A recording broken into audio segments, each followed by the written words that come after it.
amigos, carinhas, né? Bacana. Bom, hoje eu tô aqui para fazer um convite a vocês.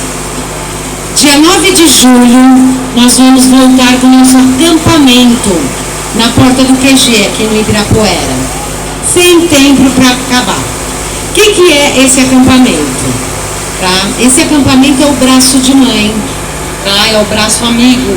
Nós vamos ficar lá esperando, porque vocês notaram que as coisas já estão acontecendo, vai piorar muito, e as pessoas que estão aqui passando e nos ouvindo, dando risada, achando a gente maluco, olha, os perturbados, vão lembrar dos perturbados. Bem que aquela mulher louca falou, nossa, onde ela está?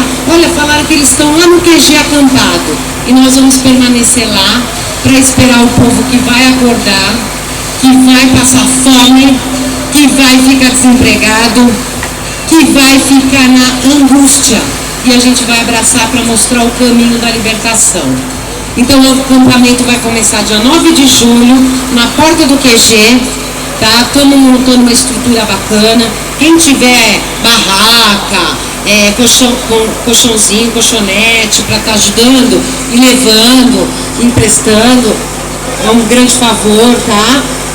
O pessoal que não puder, claro, a gente trabalha, né? Ninguém vai abandonar a família. Por isso que eu falo, as coisas têm que acontecer em São Paulo. Nós moramos aqui. Então os paulistas façam um acampamento em São Paulo, o do Rio no Rio, o de Brasília em Brasília. Não dá pra gente largar a nossa terra, a nossa família e ir pra lá. Né? Eu mesma, eu trabalho, eu tenho minha mãezinha doente, minha netinha que eu cuido. Não dá para eu ficar em Brasília uma semana, 10 dias ou um tempo determinado. Então vamos fazer o nosso aqui, a gente se reveza. Quem trabalha de noite fica de dia, quem trabalha de dia fica de noite. Um dia um dorme, no outro dia o outro vai para casa para descansar, o outro vem para dormir. Que nem nós fizemos no de março, mantivemos sempre gente lá. Então vamos fazer isso, gente, vamos mostrar a resistência, é um acampamento da resistência, o acampamento amigo, solidário às Forças Armadas, ao lado do povo. Então nós vamos estar lá panfletando, vai ter uma equipe que vai estar também trabalhando nas praças, panfletando, conversando com o povo, nas portas de metrô.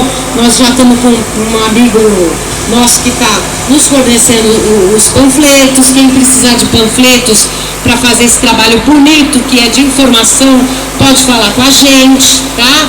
Então, vamos lá, gente, não vamos desistir, não faz mal que hoje aqui nós estamos em 50, 60 pessoas, mas nós somos a resistência. É muito importante isso para a pátria, tá? Continue